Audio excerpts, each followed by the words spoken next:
오늘 주일 예배 오신 우리 모든 형제님들 자매님들을 우리 예수 그리스도 이름으로 환영하고 축복합니다.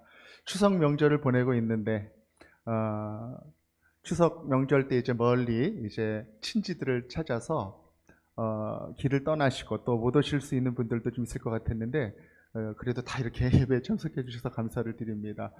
특별히 금년 추석은 2년 반 만에 맞는 거의 방역 수칙이 없는 그러한 유일한 첫 번째 포스트 코로나 추석 명절이었는데 평상시 때 참석하지 못했었던 모임에도 참석하시고 귀한 모임들이 많이 있으셨을 것 같습니다.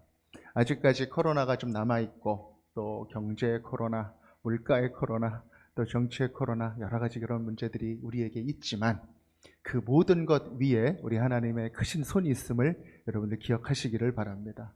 그 하나님의 손이 우리를 보호하시고 인도해 주실 것으로 굳게 믿습니다. 오늘 그 믿음을 가지고 우리 서로 이렇게 옆에 계신 분들과 인사 나누면서 예배로 나아갔으면 좋겠습니다.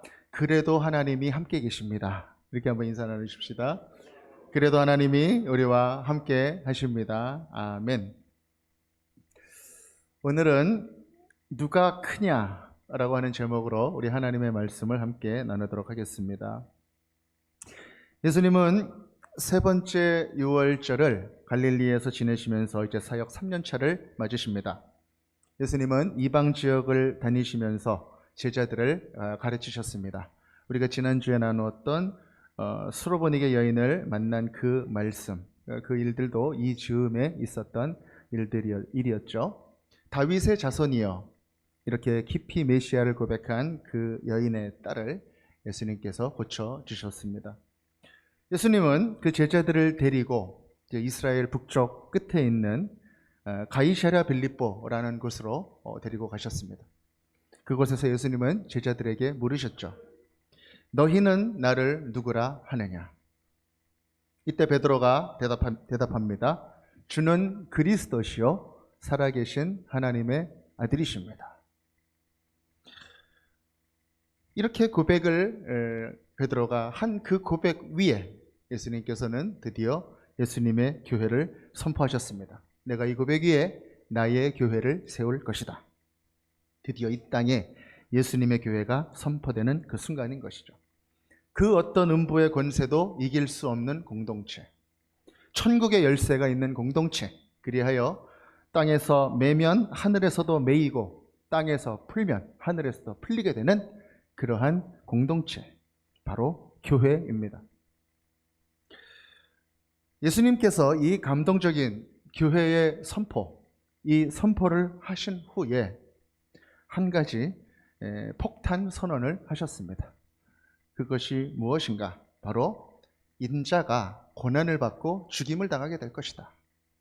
그렇게 처음으로 예수님의 죽음을 이야기하였습니다. 그리고 3일 만에 부활하실 것이라고 하는 순환에 대한 예고를 하셨던 것이죠. 제자들은 그 말을 듣고 항변했습니다. 자신들이 생각했었던 그러한 메시아의 모습과 달랐기 때문입니다. 그때 베드로가 예수님을 가로막으면서 말했습니다. 주여, 그리 마옵소서. 이런 일은 절대로 일어나지 않을 것입니다. 그때 예수님은 베드로에게 말씀하셨습니다. 사단아, 물러가라.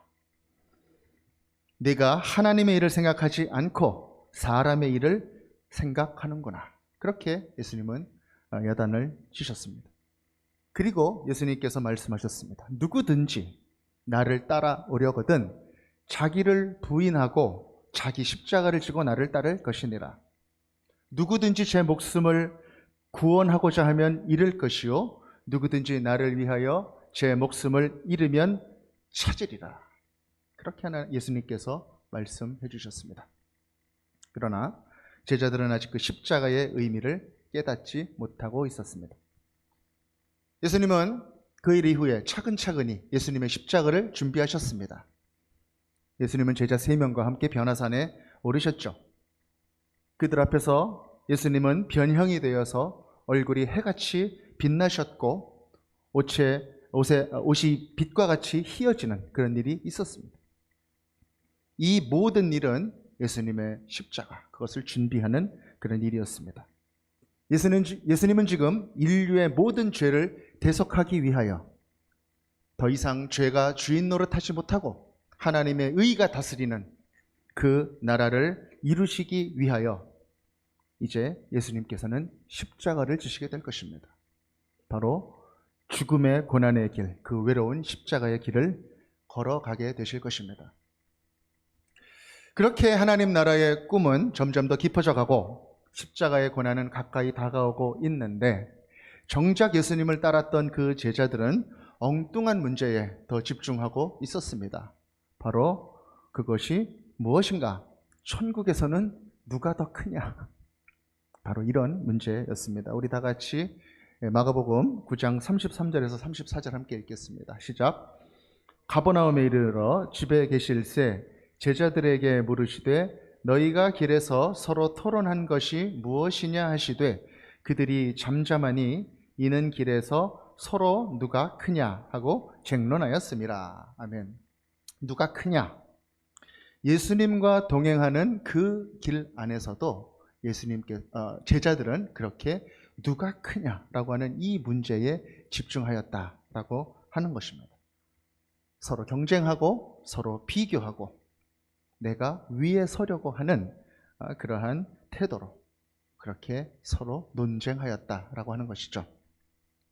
사랑하는 여러분, 이 제자들의 모습이 바로 우리가 살아가는 인간 세상의 모습이 아니겠습니까?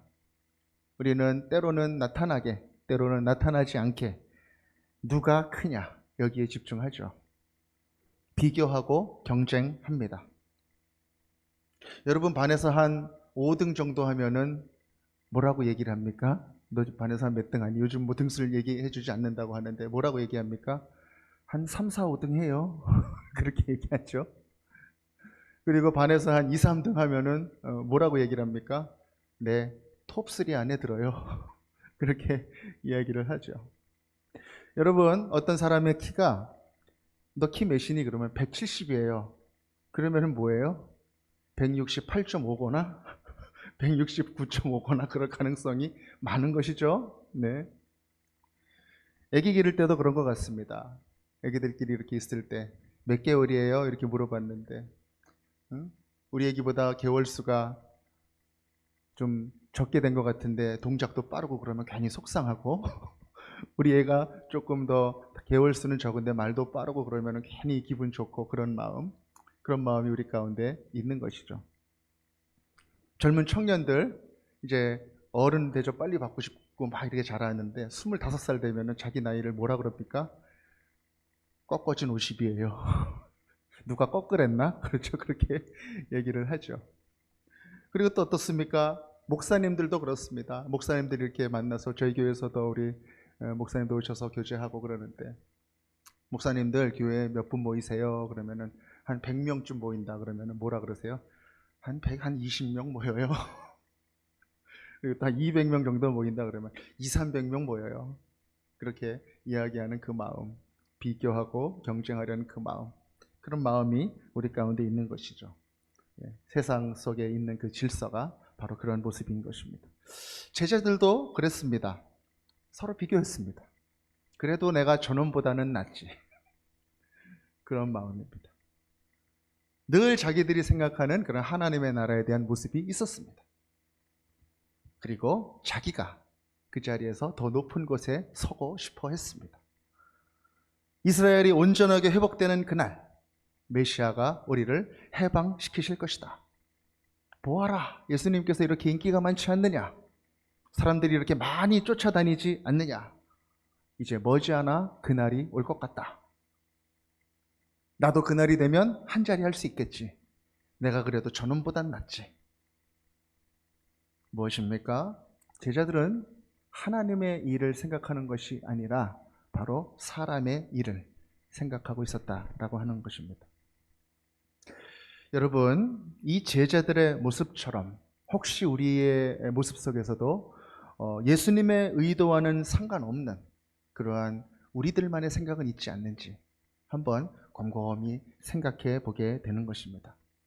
같은 교회의 일을 이야기하고 같은 예배 자리에 있고 같이 섬김과 봉사를 이야기하지만 예수님 옆에서 동상이몽을 꾸었던 동상이몽의 모습을 가지고 있었던 그 제자들의 모습은 아닌가 한번 생각해 보게 되는 것이죠. 제자들은 누가 크냐 이 이야기를 다투었는데 비단 이때만 그랬던 것이 아닙니다. 마가복음 10장 35절에서 37절 말씀 또 한번 같이 읽겠습니다. 시작. 세베대의 아들 야고보와 요한이 주께 나와 여짜오되 선생님이여 무엇이든지 우리가 구하는 바를 우리에게 하여 주시기를 원하옵나이다. 이르시되 너희에게 무엇을 하여 주기를 원하느냐 여짜오되 주의 영광 중에서 우리를 하나는 주의 우편에 하나는 좌편에 앉게 하여 주옵소서. 아멘. 세베대의 아들 두 아들이 와서 요한과 야고보죠. 와서 청탁을 했습니다. 예수님께 하나는 주님의 우편에 앉게 해주시고 하나는 좌편에 앉게 해 주십시오. 특별히 이 요한의 집안이 다 그런 분위기였던 것 같습니다. 또 말씀해 보니까 마태복음 20장 20절에서 21절까지는 같은 평행 본문을 그들의 어머니가 찾아와서 또 그렇게 요청했다. 그렇게 기록을 하고 있습니다. 더 놀라운 사실은 누가복음 22장 24절에서는 예수님이 십자가를 지시기 전날 그 마지막 만찬의 자리, 성찬을 가르쳐 주시고 팔을 닦아 주시던 그 자리에서조차 이 제자들은 누가 크냐 그렇게 논쟁을 하고 있었다라고 하는 사실입니다. 무엇입니까? 제자들은 예수님이 십자가에 돌아가시는 그 순간까지도 이 십자가의 의미, 이 죽음의 의미, 그 나라의 의미를 알지 못하고 있었다라고 하는 것이죠. 그런 제자들에게 오늘 본문 마태복음 18장에서 예수님은 말씀하십니다. 어린아이와 같은 자가 되어야 한다. 어린아이와 같이 자신을 낮추는 그런 겸손한 사람이 되어야 한다. 그렇게 말씀하십니다. 우리 함께 마태복음 18장 2절에서 4절 말씀 함께 읽겠습니다. 시작. 예수께서 한 어린아이를 불러 그들 가운데 세우시고 이르시되 진실로 너희에게 이르노니 너희가 돌이켜 어린아이들과 같이 되지 아니하면 결단코 천국에 들어가지 못하리라. 그러므로 누구든지 이 어린아이와 같이 자기를 낮추는 사람이 천국에서 큰 자니라. 아멘. 제자들아, 아니다. 너희들의 그 다투는 그 모습, 경쟁하고 비교하는 그 모습으로는 천국에 이르를 수 없다. 바로 그 모습은 천국의 모습이 아니다. 하늘나라의 질서는 그러한 세상의 질서와 다르다. 그러면 어떻게 해야 하는가? 낮아져야 한다. 자기를 낮추는 사람만이 하나님 나라에 들어갈 수 있다. 나도 모르게 비교하려 하고 경쟁하려고 하고 높아지려고 하는 그 생각의 올무로부터 내가 해방되지 않으면 나는 하나님의 나라에 이르를 수 없다. 그렇게 지금 예수님은 말씀하시는 것입니다. 그래서 예수님은 또 요한과 야고보 또 그 모친에게 말씀하십니다. 정말 너희들이 낮아져야 이르를 수 있는 그 나라에 가려면 겸손하게 내가 마시려고 하는 그 잔을 너희들도 마셔야 한다. 그렇게 지금 말씀하시는 것이죠. 마태복음 20장 22절 말씀 함께 읽겠습니다. 시작. 예수께서 대답하여 이르시되 너희는 너희가 구하는 것을 알지 못하는도다. 내가 마시려는 잔을 너희가 마실 수 있느냐? 그들이 말하되 할 수 있나이다. 아멘. 그 나라를 구하는 너희들아, 너희는 알아야 한다. 그 나라를 위해서는 내가 마시는 그 잔을 마셔야 한다. 그럴 수 있겠느냐? 그런데 이 엄청난 큰 질문 앞에서 나의 천국에 대한, 하늘나라에 대한 그 모든 개념들이 바뀌어야만 응답할 수 있는 이 질문 앞에서 제자들은 너무나 쉽게 대답합니다. 그렇습니다. 할 수 있습니다. 이렇게 대답합니다. 여러분, 이 말이 진실이었을까요? 여러분, 그 나라는 정말 그 마음이, 경쟁하려고 하는 그 마음이 사라지지 않으면 바라볼 수도 없는 그 나라거든요. 어린아이가 엄마를 바라보듯이 모든 것을 내려놓고 그 엄마만을 바라보듯이 우리가 하나님만을 바라보며 나아가지 아니하면 절대로 갈 수 없는 그 나라가 바로 그 하늘나라거든. 그런데 세상적인 욕망을 다 비워내지도 않고 오히려 그것을 내가 생각하는 그 나라를 이루기 위하여 할 수 있습니다. 그렇게 쉽게 얘기하는 그 모습, 그것이 바로 지금 요한과 야고보 그리고 그 어머니의 모습이다라고 하는 것이죠. 여러분, 우리는 낮아짐을 이야기하고 희생을 이야기합니다. 그러나 때로는 이 제자들처럼 그 낮아짐과 희생 이후에 찾아올 그 열매와 그 보상에 대해서 우리가 생각하는 그런 경향들이 있습니다. 섬김과 희생 그 이후에 내가 어느 정도 이 수고를 감당했으니 내 섬김을 언젠가는 알아주겠지. 이 섬김이 어느 정도 사람들에게 인정이 되겠지. 깊은 곳에 있는 그 섬김의 대가를 생각하면서 우리가 섬기고 나아갈 수 있다는 것입니다. 그것이 바로 이 제자들이 대답했던 그렇게 할 수 있습니다. 그러한 모습과 같은 모습이다라는 것입니다. 그러나 그 하나님만 바라보고 모든 나의 비교하려는 욕심을 버리지 못하고 그렇게 할 수 있습니다라고 얘기하는 것은 섬김과 희생이 아니라 바로 투자가 되는 것입니다. 섬김과 희생. 예수님께서 내 잔을 마실 수 있겠느냐? 그렇게 얘기했을 때 마실 수 있습니다. 그렇게 얘기했던 그 제자들. 그 제자들은 결국 예수님의 십자가 앞에서 어떻게 되었습니까? 다 도망가게 되었던 것입니다. 죽음까지 낮아지고 섬기셨던 그 예수님의 그 십자가 앞에서 그 제자들은 다 도망가게 되었습니다. 네, 할 수 있습니다. 그렇게 대답은 했지만 이 제자들에게 예수님께서는 오늘 굉장히 중요한 한 가지 말씀을 하십니다. 바로 마태복음 20장 23절의 말씀입니다. 우리 함께 읽겠습니다. 시작. 이르시되 너희가 과연 내 잔을 마시려니와 내 좌우편에 앉는 것은 내가 주는 것이 아니라 내 아버지께서 누구를 위하여 예비하셨든지 그들이 얻을 것이니라. 아멘. 여러분 잘 읽어보십시오. 잔을 마시는 것은 지금 예수님 내가 얘기하지만 너희들이 바라고 있는 나의 우편에 앉고 좌편에 앉는 그 일은 하나님께서 하실 것이다. 그것은 하나님께서 정하신 대로 하나님이 하실 것이다. 이 말씀 안에 예수님의 섬김의 진리가 담겨 있는 것입니다. 예수님은 지금 너희들 내가 마셔야 되는 이 잔을 너희들이 마신다면 너희들에게 내가 상을 줄 것이다. 그렇게 말씀을 하고 계시지 않다라는 것입니다. 오직 예수님께서는 섬김 그 자체만을 말씀하고 계시다라는 것이죠. 고난의 잔을 마시는 사람은 정말 죽기까지 섬기고 희생하려는 그 사람은 그 이후의 보상, 세속적인 보상을 생각하지 않는다. 섬김의 사람은 섬김 그 자체만을 생각한다. 그 이후의 일은 하나님께서 이루어 주시는 것이다.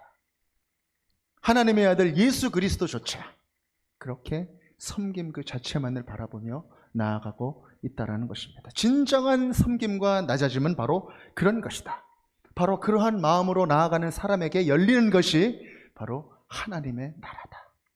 그렇게 말씀하시는 것입니다. 여러분, 이렇게 인간적이고 세속적인 보상을 전제로 여기지 않는 진실된 섬김과 순결한 낮아짐, 이것은 어떻게 가능할까요? 그것은 바로 온전히 하나님만 바라볼 때, 하나님만 바라보며 나아갈 때 그것이 가능하다는 것입니다. 알게 모르게 나를 지탱하고 있었던 나의 가치들 하나 둘 내려놓고 오직 성령만이 나에게 주시는 그 마음을 내가 품고 나아갈 때 나의 눈에 천국이 열리고 천국으로 나아가는 그 발걸음이 가능해진다라는 것입니다. 세상적인 보상에 대한 기대와 소망을 다 내려놓았을 때 하나님이 채워주실, 그 빈 마음에 채워주실 그 은혜와 사랑, 바로 그분의 살아계심을 느끼면서 내가 나아갈 때, 그리고 그것이 믿어지고 영적인 그런 깊은 소망 가운데 나아가게 되었을 때, 바로 이 진정한 희생과 섬김이 가능해지는 것입니다.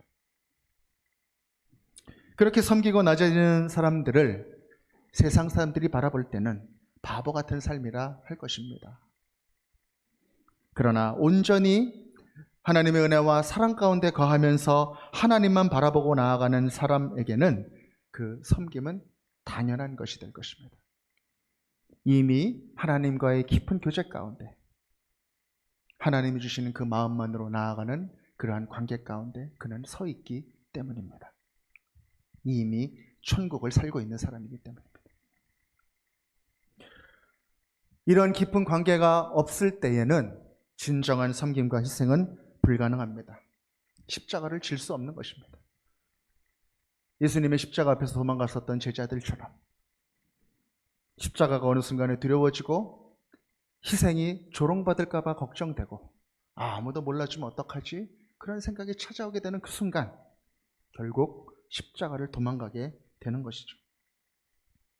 그러나 십자가 앞에 예수님은 어떻게 하셨습니까? 끝까지 오직 하나님만 바라보며 모든 죄의 저주가 담긴 그 고난의 잔을 지금 혼자 마시는 것입니다. 그 어떤 것도 생각하지 않고 오직 죽어가는 사람들을 살리기 위한 그 목적만을 가지고 오직 하나님의 아들만이 감당할 수 있는 그 대속의 십자가를 지금 예수님은 지고 가시는 것이죠. 엘리 엘리 라마 사박다니, 나의 하나님 나의 하나님 어찌하여 나를 버리십니까? 죄를 다 뒤집어 쓰고 있었기 때문에 죄와 잠시라도 같이 있을 수 없는 그 하나님이 나를 떠난 것 같은 그러한 두려움과 공포 속에서도 오직 하나님만을 바라보며 죽기까지 낮아지고 죽기까지 순종하신 그 예수님의 십자가, 바로 그 십자가가 예수님의 십자가인 것입니다. 여러분, 십자가를 지신 예수님의 마음은 어떤 마음입니까? 끝까지 사랑하시고 죽기까지 사랑하신 바로 그 사랑의 마음이 십자가의 마음인 것입니다. 여러분, 세상적인 보상, 세상적인 가치로 내가 보상해 주겠다라고 하는 것은 그 사람의 겉을 바꿀 수 있습니다. 그러나 예수님은 그렇게 하지 않으셨다라는 것이죠. 그 사랑은 그 사람의 겉을 바꾸는 것이 아니라 바로 그 사람의 마음을 바꾼다는 것입니다. 예수님은 너희들이 이렇게 십자가를 지고 내가 마시는 이 잔을 마시면 이러한 보상이 주어질 것이다, 그렇게 말씀하지 않았다는 것입니다. 그냥 죽으셨습니다. 대신 죽으셨습니다. 끝까지. 그렇게 사랑하셨습니다.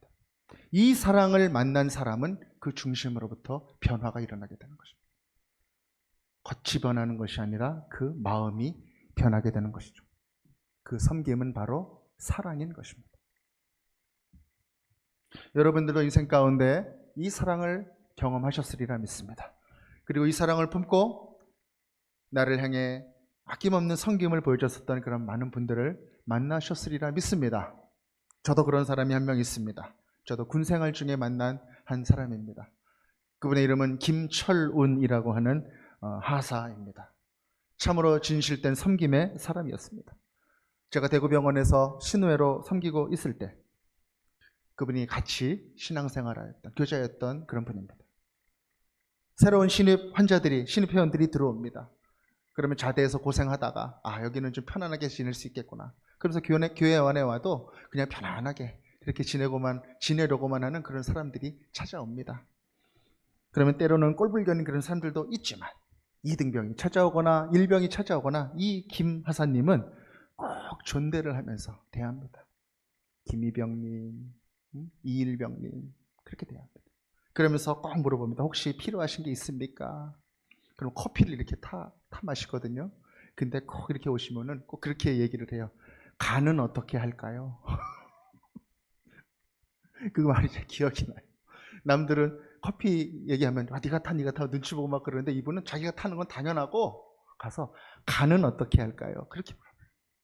그러면 뭐 설탕 둘에 뭐 다방수 이러면 커피를 다 타가지고 이렇게 하고 맛이 어떻습니까? 그렇게 섬겼던 그런 분이 바로 우리 김철은 하사님이었습니다. 참 그때 많은 감동을 받았던 기억이 납니다. 그러니까 제가 이름도 기억하죠.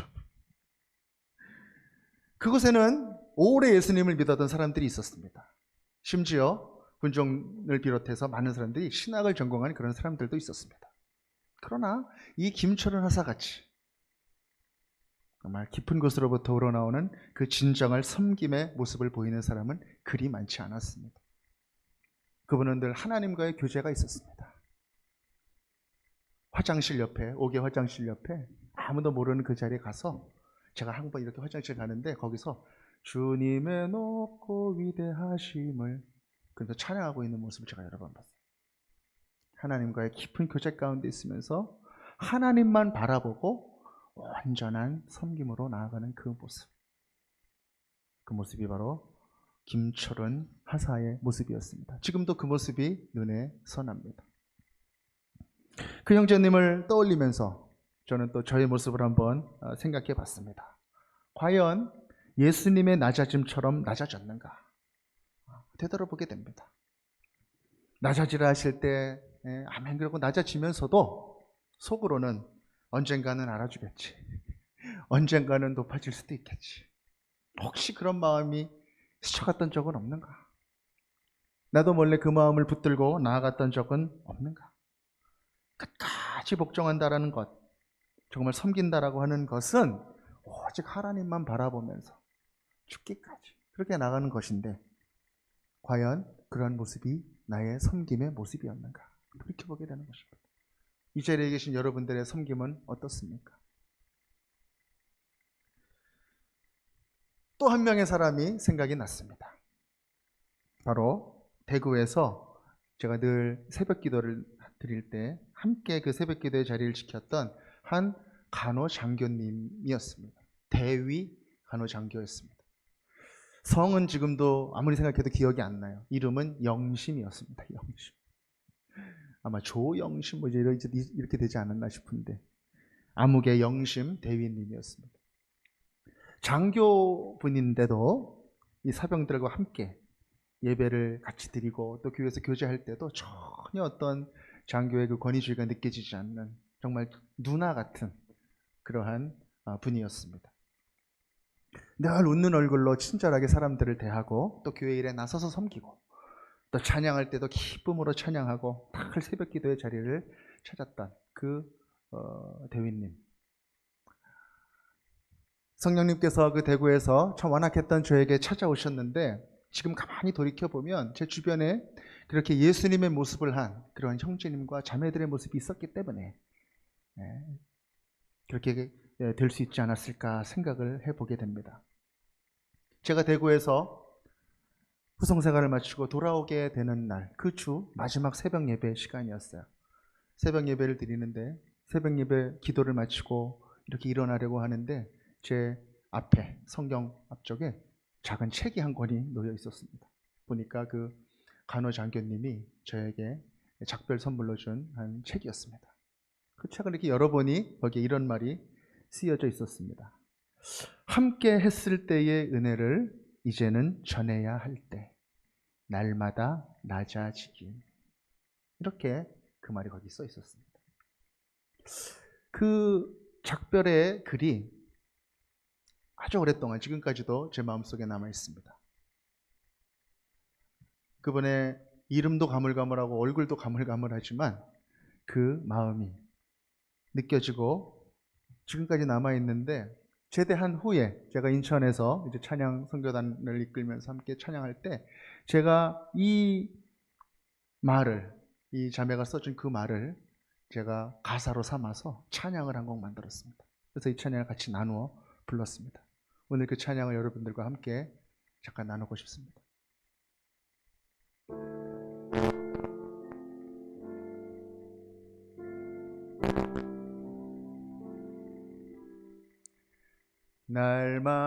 날마다 날마다 낮아지기 주님이 그렇게 하시었듯이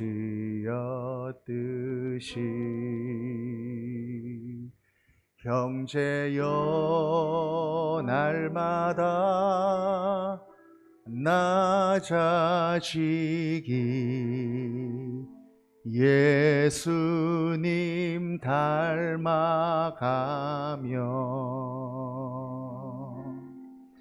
날마다 낮아지기 주님이 그렇게 하시었듯이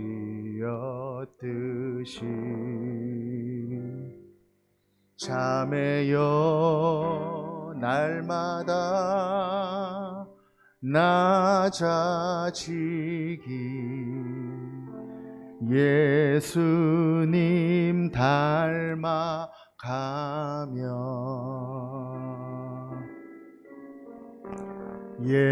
예수님 닮아가며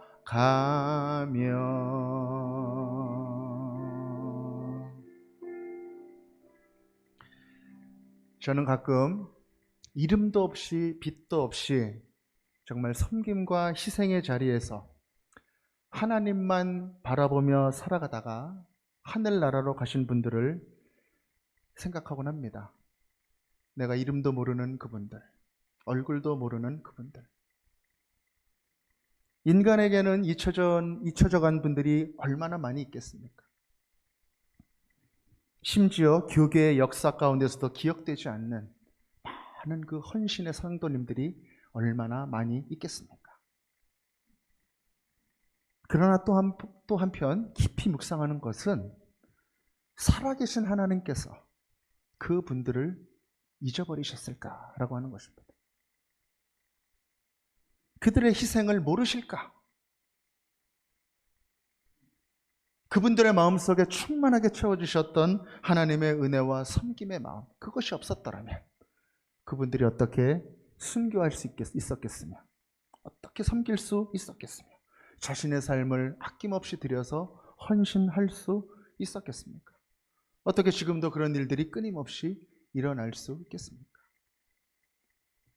사랑하는 여러분, 하나님은 살아계십니다. 그 모든 것들을 알고 계십니다. 살아계신 하나님을 굳게 믿는 그 믿음이 우리 가운데 있다면 그 믿음 가운데 우리는 진실된 섬김과 믿음을 행할 수 있다는 것입니다. 이 믿음이 있었기에 수많은 선교사님들이 헌신할 수 있었고 또 브랜드 선교사님도 헌신할 수 있었고 우리 승성 선교사님도 헌신할 수 있었고 수많은 이름도 없이 빛도 없이 섬겼던 그런 분들이 있을 수 있었던 것이 아닙니까? 그리고 이 자리에 있는 우리들도 복음을 위해 참된 헌신으로 나아갈 수 있는 것이 아니겠습니까? 제자들은 누가 크냐 그렇게 서로 다투었습니다. 요한과 야고보가 몰래 예수님을 찾아가서 청탁한 그 모습을 보고 제자들이 막 화를 냈습니다. 그 제자들이 너희들 어떻게 그렇게 예수님께 그렇게 말할 수 있냐 이렇게 화를 냈으면 더 좋았을 텐데 어떻게 너희들만 그렇게 그 자리에 있으려고 하냐. 다 똑같은 제자들이었다는 것이죠. 그렇게 화를 냈습니다. 부족했던 제자들. 그러나 그 부족했던 제자들이 언제 예수님의 마음을 깨닫게 됩니까? 바로 오순절날 성령께서 그들에게 임하셨을 때 비로소 그들은 이 십자가를 깨닫게 되는 것입니다. 아, 예수님은 바로 이것을 우리에게 가르치셨구나. 우리는 그 십자가 앞에서 다 도망갔지만 바로 예수 그리스도의 그 십자가의 죽음이 바로 하나님의 나라를 이루시는 그것이었구나. 이 십자가의 의미는 바로 그것이었구나. 그 십자가를 알게 된 후에 그 제자들은 그 이후의 인생을 그 고난의 십자가를 기쁘게 지고 가는 그러한 삶으로 변화하게 되었던 것입니다. 인간이 보기에 그들 인생은 실패한 인생이죠. 모두 순교했기 때문입니다. 그러나 하나님이 보실 때 그 인생은 복된 인생입니다. 예수님의 십자가를 같이 지고 복음을 들고 성령이 가는 곳까지 같이 쫓아갔었던 그런 인생이기 때문입니다. 하나님의 나라에서 영원히 거하는 사람들이 된 것입니다. 저는 오늘 이 자리에서 함께 말씀을 나누는 우리 모든 형제 자매님들이 바로 그렇게 복된 인생이 되시기를 간절히 바라는 것입니다. 빌립보서 2장 5절에서 8절 말씀 우리 함께 읽겠습니다. 시작. 너희 안에 이 마음을 품으라. 곧 그리스도 예수의 마음이니 그는 근본 하나님의 본체시나 하나님과 동등됨을 취할 것으로 여기지 아니하시고 오히려 자기를 비워 종의 형체를 가지사 사람들과 같이 되셨고 사람의 모양으로 나타나사 자기를 낮추시고 죽기까지 복종하셨으니 곧 십자가에 죽으심이라. 아멘. 너희 안에 이 마음을 품으라.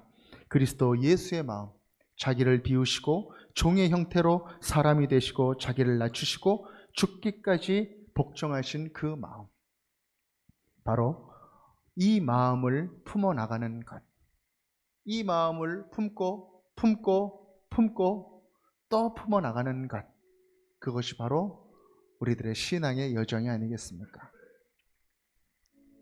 바로 진정한 십자가의 삶으로 나아가는 것, 바로 예수님을 따라가는 삶인 것입니다.